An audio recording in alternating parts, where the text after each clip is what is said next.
哦，你看换电的时候，别人好骑啊！来，让看一看。约好了，交给你了。正在准备中，需要一点时间，请稍等我一下。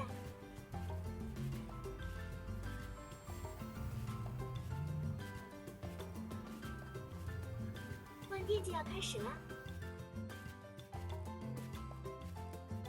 好，各位买好，我是抖买买。今天未来宣布，在4月28号到5月4号这一段五一长假期间，未来把全中国的所有高速公路换电站又给它免费了啊！这事儿其实已经做了第2次了。第一次呢，就是在过年期间，然后那一次呢，我也从上海一路开到了东北，然后再从东北开回来，一路开了将近7000公里。那这一次五一劳动节，我就不再去跑这么远的长途了。关注了一下酒店啊、机票的价格，我就知道今年五一的出行一定是比较拥堵的。但是我也非常理解大家在这么长时间之后有一个假期要出门的需求，所以呢我就不出门了，大家就出门玩的开心吧。今年呢我也是第一次把我的100千瓦时电池放到换电站，给它换成了70千瓦时的电池。其实呢这个事儿对我来说都是还蛮新奇的一件事啊。大家都听过未来呢因为有换电站的技术，所以呢它可以做到可充可换可升级。这个可升级是什么意思？就是平时你是70千瓦时的电池，现在你马上要跑长途了，每一次路程跑得比较远，给你升级一块100千瓦时的电池，你付一些费用，对吧？按周或者按月去升级，你支付这些额外的溢价，然后对于你的长途出行你是变得更加方便了。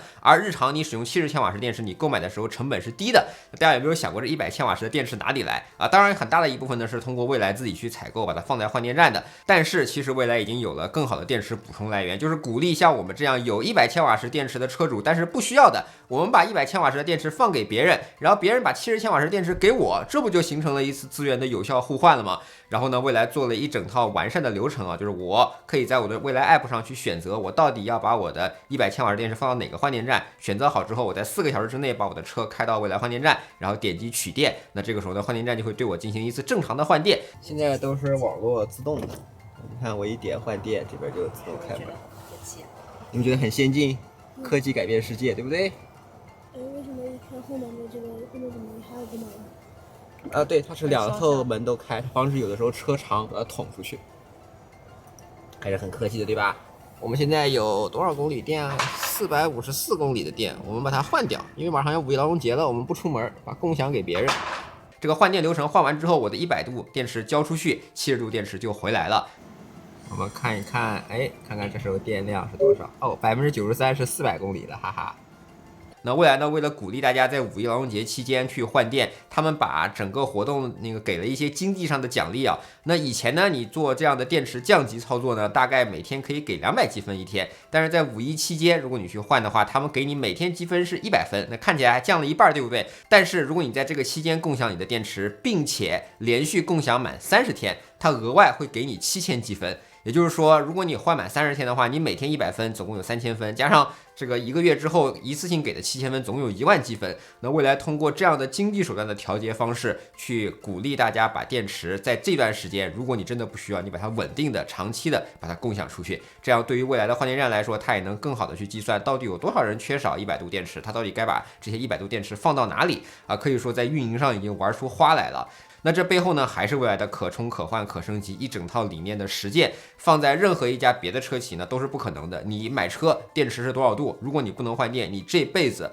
电池就是这么大了，并且随着电池往后开，逐渐产生一些损耗，你这辈子电池的容量只会越来越少。但是在未来这样的体系下，你的电池是存在升级的可能性的，你70度可以升级到100度，100度可以升级到150度，只要你愿意支付这个对应的差价。同样反过来，像我们日常100度的车主，我在不需要的时候就是可以把我100度的拿出去共享，我只要用70度在城市开，绰绰有余的400多公里的续航足够使用了。我当年开创世版 ES8 的时候，那 NEDC 续航才355公里呢，我都觉得是够用的，在城市里头完全足够的。所以这个非常棒，这个技术一方面是让资源更好的匹配了，另外一方面其实是节约资源。你看早些年大家可能愿意比的是续航高，续航恨不得无限高，对吧？那未来马上在今年还会推出150千瓦时电池，那个 NEDC 续航估计能超过1100公里了，对吧？央视新闻都已经播放过了，我估计在今年暑假差不多吧，具体等未来发布这个电池吧。那续航在不停的增长，那卷到最后有没有意义呢？其实是没意义的。你无需在城市拥有一块1100公里的续航，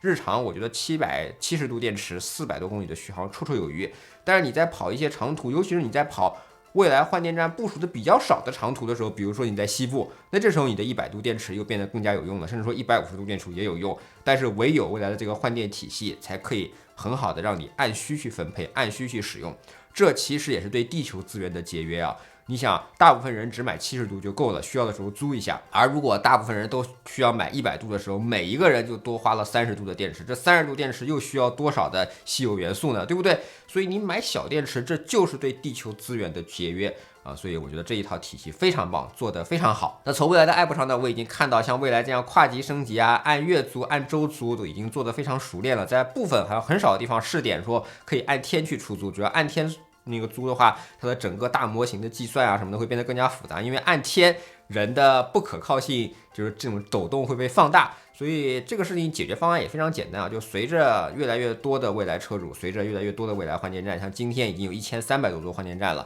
那等到今年年底的时候2300多座换电站，那无疑会让未来整个这个过程变得更加顺畅。这其实也是未来所一直倡导的体系化竞争力，这也是很多同学看不懂未来就说啊，你看你们搞换电站没有意义，嘿嘿，换电站的经济价值真的除了让用户能5分钟充满100度，5分钟给你600公里，甚至5分钟给你1000公里，没有任何超充能补上之外，这些额外的能力其实非常非常的强悍。那缺点就是它部署需要一段时间，这就像一个小朋友去读书一样，一个小朋友如果读书有潜力，当然他希望他读大学、读研究生，甚至读博士生，他出来之后大概率上是要比那些只上过初中的人能得到更高的收入回报的，对不对？那未来的换电站其实这就是一个博士生正在读书的过程，建1-2座站是没有用的，建到1000多座站的时候，可以的玩法就变多了，等到2000多座站甚至更多站的时候，玩法就变得更加不一样了。好了，那这一期视频呢非常简短啊，就是买来聊一聊自己跨级换电的一点点小小的体会罢了。